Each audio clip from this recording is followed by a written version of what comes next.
Arrest ಮಾಡಲಾಗಿದೆ. ಅವರ ಹಿನ್ನೆಲೆ ಏನು, ಜೊತೆಗೆ ಅವ್ರನ್ನ ಪ್ರೊಡ್ಯೂಸ್ ಮಾಡಿದ್ರೆ ಕಸ್ಟಡಿ ತಗೊಂತೀರಾ ಏನು? ಅಲ್ಲ, ಫಸ್ಟ್ ಆಫ್ ಆಲ್ ನಿಮ್ಮೆಲ್ಲರಿಗೂ ಗೊತ್ತಿದೆ, ನಾನು ನಿನ್ನೆ ಲೇಟ್ ನೈಟ್ ಚಾರ್ಜ್ ತೊಗೊಂಡಿದ್ದೀನಿ. ಮತ್ತು ಬೆಳಿಗ್ಗೆಯಿಂದ ನಮ್ಮ ಕೆಲವು ಆಫೀಸರ್ಸ್ಗೆ ಭೇಟಿಯಾದೆ, ನಾನು ನೈಟ್ ರೌಂಡ್ ಹೋಗಿದ್ದೆ, ಬೆಳಿಗ್ಗೆನೂ ಭೇಟಿ ಮಾಡಿದೆ, ಇವತ್ತು ಕೂಡ ಕೆಲವ್ರಿಗೆ ಕರೆಸಿದ್ದೀನಿ.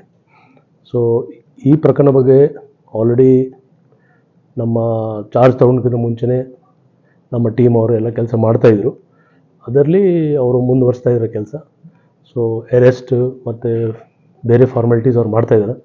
ಡೀಟೇಲ್ ಅವ್ರನ್ನ ನಿಮಗೆ ಮತ್ತೆ ಕೊಡ್ತೀವಿ, ಯಾಕೆಂದರೆ ಅದರಲ್ಲಿ ಡೀಟೇಲ್ಸ್ ಸ್ಪೆಸಿಫಿಕ್ ಆಗಿ ಎಷ್ಟು ಜನ, ಅವ್ರ ಹೆಸರು, ಅವ್ರ ಹಿಂದೆ, ಯಾಕಂದ್ರೆ ನಾನು ಜಸ್ಟ್ ಇದು ಮಾಡಿದೆ. ಒಂದು ಅಂದರೆ ಏನು ಕ್ರಮ FIR ಆಲ್ರೆಡಿ ರಿಜಿಸ್ಟರ್ ಆಗಿದೆ. ಆ FIR ಪ್ರಕಾರ ನಮ್ಮ ಪೊಲೀಸ್ ಅವರು ಕೆಲಸ ಮಾಡ್ತಾಯಿದ್ದಾರೆ. ಸಂಪೂರ್ಣವಾಗಿ ಗಮನಿಸಿದ್ರೆ ಮಾಧ್ಯಮಗಳಿರ್ಬೋದು ಮತ್ತು ನಿಮ್ಮ ಘಟನೆ ಕಾರಣ ಏನಂತ ನಿಮ್ಗೆ? ಅಲ್ಲ, ಇದು ಭಾಳ ಬೇಗ ಇದೆ, ಇಷ್ಟು ಬೇಗ ನಾವು ಅದ್ರ ಬಗ್ಗೆ ಹೇಳೋದು ತಪ್ಪಾಗುತ್ತೆ. ನಾವು ತಿಳ್ಕೊಂಡೆಲ್ಲ ಇದು ಮಾಡ್ತೀವಿ. ಸೊ ಹಿಂದೆ ಬೆಂಗಳೂರು ಸಿಟಿಯಲ್ಲಿ ಸಾಕಷ್ಟು ಕಡೆ ನೀವು ಕೆಲಸ ಮಾಡಿದ್ರೆ, ಈಗಿನ ಪರಿಸ್ಥಿತಿ, ನೀವು ಚಾರ್ಜ್ ತಗೊಂಡಿರೋ ಪರಿಸ್ಥಿತಿನ ಗಮನಿಸಿದಾಗ ಯಾವ ರೀತಿಯಾಗಿ ಮಾಡೋದು? ಯಾಕೆಂದರೆ ಕಮಿಷನರ್ ಇರ್ಬೋದು, ಸೀನಿಯರ್ ಆಫೀಸರ್ಸ್ ಕೆಲವ್ರನ್ನ ಸರ್ಕಾರ ಇದು ಮಾಡಿರುವಂಥದ್ದು. ಹಾಗಾಗಿ ನಿಮ್ಮ ಸ್ಟಾಫ್ ಎಷ್ಟು ಮಟ್ಟಿಗೆ ಅದರಿಂದ ಭಯಭೀತರಾಗಿರ್ತಾರೆ? ಯಾವ ರೀತಿ ಅವ್ರಿಗೆ ಧೈರ್ಯ ತುಂಬ್ತೀರಾ? ಹೆಂಗೆ ಕರ್ಕೊಂಡು ಹೋಗ್ತೀರಾ? ಒಂದು ನಾನು ಹೇಳಬೇಕಾದ್ರೆ ಬೆಂಗಳೂರು ಸಿಟಿ ಪೊಲೀಸ್ ಆಲ್ರೆಡಿ ಒಳ್ಳೆ ಕೆಲಸ ಮಾಡಲಿಕ್ಕೆ ಒಂದು ಸಕ್ಷಮ ಇದ್ದಾರೆ, ಮಾಡ್ಕೊಂಡು ಬಂದಿದ್ದಾರೆ, ಮತ್ತು ಇನ್ನೂ ಮಾಡ್ತಾರೆ ಅಂತ ನನಗೆ ಒಂದು ದೊಡ್ಡ ನಂಬಿಕೆ ಇದೆ. ಯಾಕೆಂದರೆ ನಾನು ಇಲ್ಲಿ ಕೂಡ ಸುಮಾರು ವರ್ಷ ಕೆಲಸ ಮಾಡುವಾಗ ನಾನು ನೋಡಿದ್ದೀನಿ, ಭಾಳ ಒಂದು ಸಿಸ್ಟಮ್ಯಾಟಿಕ್ ಕೆಲಸ ಆಗ್ತಾಯಿದೆ.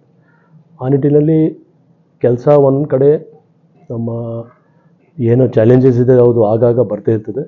ಇದನ್ನು ಒಂಥರ ಒಂದು ಚಾಲೆಂಜ್ ಆಗಿ ತೊಗೊಂಡು ಖಂಡಿತ ನಮ್ಮ ಆಫೀಸರ್ಸ್ಗೆ ನಾವು ಆಲ್ರೆಡಿ ಹೇಳಿದ್ದೀವಿ, ನೀವು ಕೆಲಸ ಕರೆಕ್ಟಾಗಿ ಮಾಡಿ, ನಿಮ್ಗೆ ಏನು ತೊಂದರೆ ಆಗೋಲ್ಲ, ನಾವು ನಮ್ಮ ಹಿಂದೆ ಇದ್ದೀವಿ.